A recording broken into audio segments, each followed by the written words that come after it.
ada evaporasi, kondensasi, presipitasi. Itu apa ya? Anak-anak tahu? Ya, itu adalah tahap pada siklus air. Materi yang akan kita pelajari hari ini.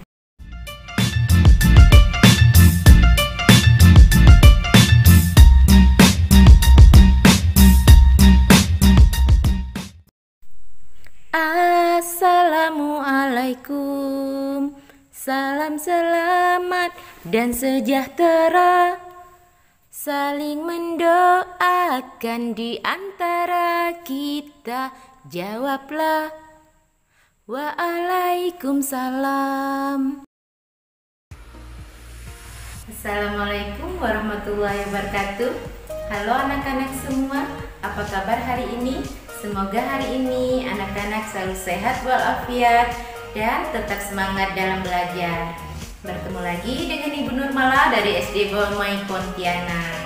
Hari ini Ibu akan memberikan materi tentang IPA, yaitu siklus air. KD materi ini adalah menganalisis siklus air dan dampaknya pada peristiwa di bumi serta kelangsungan makhluk hidup. Tujuan pembelajaran hari ini, yang pertama, siswa mampu menyebutkan manfaat air bagi makhluk hidup. Yang kedua, siswa mampu menyebutkan tahapan pada siklus air. Yang ketiga, siswa mampu menjelaskan proses terjadinya siklus air. Sebelum kita masuk pada materi, Ibu akan menayangkan video. Simak dan perhatikan video berikut.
Dari video tadi dapat kita lihat manfaat air bagi makhluk hidup. Yang pertama bagi manusia apa saja? Untuk mandi, berwudu, untuk minum, sarana transportasi, wisata, dan banyak lagi yang lainnya.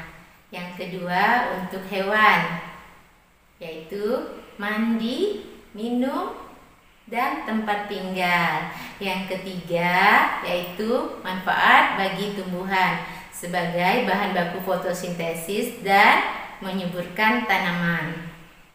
Nah, tahukah anak-anak, di bumi ini 70% terdiri dari air, dan dari 70% itu 3% merupakan air tawar.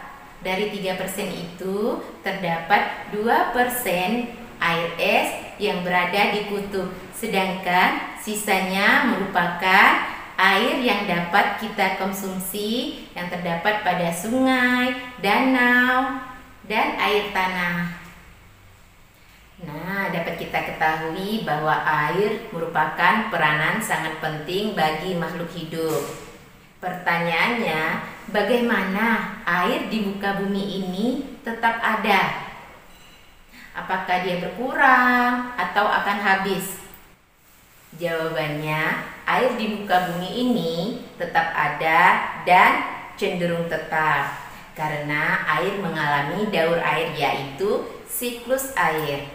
Ada yang tahu apa itu siklus air? Siklus air adalah sirkulasi atau proses perputaran air secara terus-menerus dari permukaan bumi ke atmosfer dan kembali lagi ke bumi. Secara garis besar, siklus air melalui 3 tahap. Yang pertama penguapan, yang kedua pembentukan awan, yang ketiga hujan. Air di laut, sungai, dan danau menguap karena sinar matahari. Peristiwa ini disebut dengan evaporasi. Tumbuh-tumbuhan dan pohon juga menguap karena sinar matahari. Peristiwa ini disebut transpirasi. Uap air dari permukaan bumi naik ke udara dan membentuk awan-awan, kemudian mengalami pengembunan, lalu berubah menjadi titik-titik air. Peristiwa ini disebut dengan kondensasi. Angin membawa awan ke darat atau dataran tinggi dan terjadi perubahan suhu sehingga titik-titik air jatuh ke permukaan bumi. Peristiwa ini disebut presipitasi. Dari peristiwa presipitasi, air kembali ke permukaan bumi melalui sungai, danau, dan ke laut. Dan air yang jatuh ke tanah akan meresap ke dalam tanah dan menjadi air tanah. Untuk memudahkan anak-anak mengingat proses terjadinya siklus air, Ibu akan menyanyikan sebuah lagu. Ayo kita nyanyikan sama-sama ya. Anak-anak bisa melihat lirik di samping. Air laut menguap, berubah jadi awan. Awannya pun berkumpul, berubah jadi hitam. Matahari bersinar, menyinari sang awan. Langit mendung, berubah jadi hujan. Lagu ini adalah salah satu cara untuk menghafal atau mengetahui, mengingat proses terjadinya siklus air. Siklus air tadi ada 3 tahap. Yang pertama apa? Ayo diingat.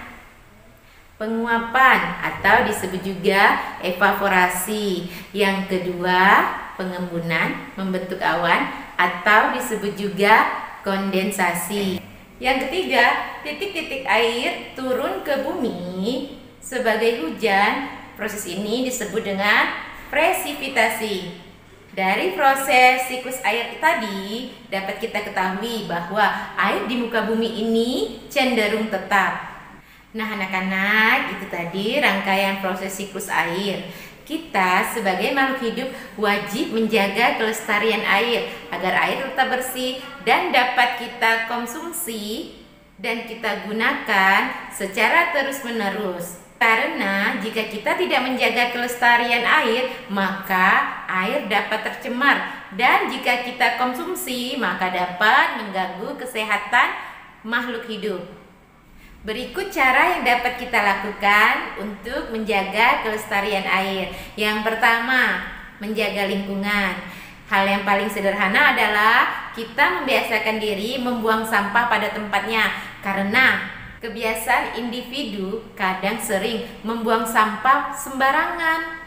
Coba anak-anak perhatikan jalan raya. Masih ada sampah yang berserakan di jalan.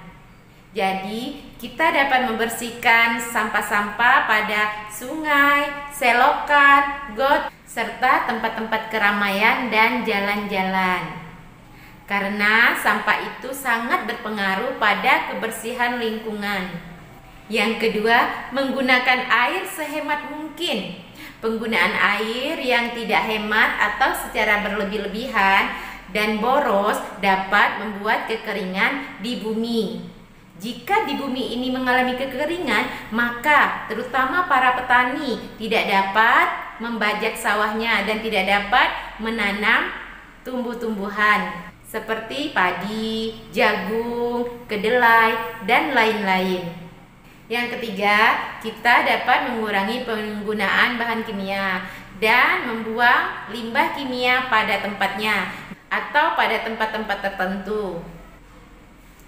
Demikianlah materi yang Ibu berikan, semoga anak-anak bisa memahami dan bermanfaat bagi kita semua. Sampai di sini Ibu ucapkan terima kasih. Wassalamualaikum warahmatullahi wabarakatuh. Bersama menuju generasi emas Indonesia yang beriman dan bertakwa. Sampai bertemu di video berikutnya.